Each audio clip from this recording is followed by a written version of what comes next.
আসসালামু আলাইকুম। আজকে আমরা দেখব ক্যানভাতে আপনি কিভাবে বাংলা লিখবেন। চলুন শুরু করা যাক।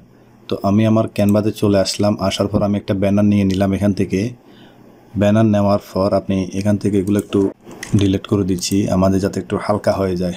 যাতে একটু হালকা হওয়ার জন্য একটু ডিলিট করে দিচ্ছি। তো আমরা শুধু জাস্ট লেখাটা রাখলাম।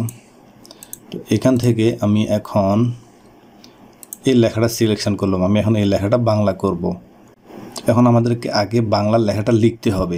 তো আমি বাংলা লেখার জন্য আমি আমার গুগল ট্রান্সলেটটা ইউজ করি। তো আমি গুগল ট্রান্সলেট চলে আসলাম। আসার পর এখান থেকে আমি ল্যাঙ্গুয়েজটা বাংলা সিলেকশন করে দিলাম। দেওয়ার পর এখানে লিখতেছি।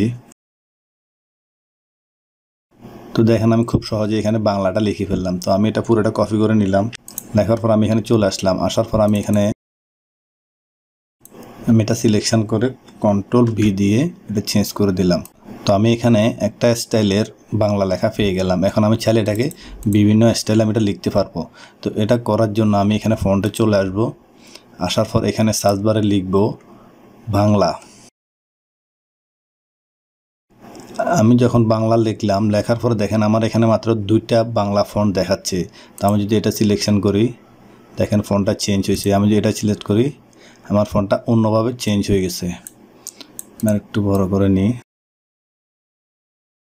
অন্যভাবে চেঞ্জ হয়েছে। এখন এখানে মাত্র 2টা ফন্ট দেখাচ্ছে। আমরা চাই আমাদেরকে আরও ফন্ট দেখাক। সেই জন্য আমরা কী করবো, সার্চবার আমরা আবার লিখব বেঙ্গালি লিখলাম। বেঙ্গালি লেখার পর আমি যদি এন্টার দিই, এন্টার দেওয়ার পর দেখেন আমার এখানে অনেকগুলো ফন্ট চলে আসছে। অনেকগুলো, যেগুলোতে আপনি ইচ্ছা মতো আপনার ফন্টের ডিজাইন চেঞ্জ করতে পারবেন। তো ধরেন আমি এটা চেঞ্জ করে নিলাম, এটা দিলাম, এটা দিলাম। দেখেন আমার প্রত্যেকটাতে আমাদের ফন্টগুলো চেঞ্জ হয়ে যাচ্ছে। তো আপনারা আপনাদের ইচ্ছা মতো আপনাদের ফন্টগুলো এখান থেকে চেঞ্জ করে নেবেন। আশা করি আপনাদের আর বাহির থেকে কোনো ফন্ট অ্যাড করা লাগবে না। ওরা ক্যানভা ডিফল্ট ওরা নিজেদের এখানে ফন্ট দিয়ে দিয়েছে।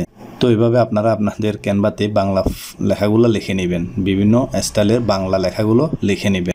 তো আজ এ পর্যন্ত দেখা হবে পরবর্তী ভিডিওতে। সে পর্যন্ত ভালো থাকেন, সুস্থ থাকেন। আল্লাহ হাফেজ।